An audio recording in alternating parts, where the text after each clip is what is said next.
Pada tahu kan ini sambal cumi. Ini enak banget, dijamin ngabisin nasi. Pertama, cumi yang udah dipotong-potong, rendam pakai air garam nih.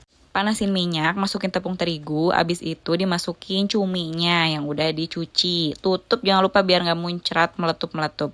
Sampai kayak gini baru angkat. Siapin bahan-bahan sambal, bawang merah, bawang putih, cabai, cengkeh, sama tomat. Digoreng aja ini sampai layu.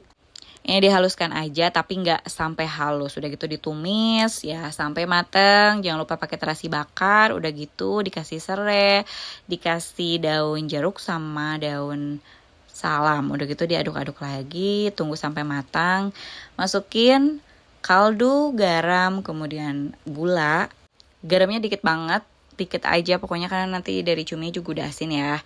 Udah gitu dikasih air, masukin cumi yang udah digoreng tadi, aduk-aduk. Jangan lupa koreksi rasa, bila sudah enak, angkat dan sajikan.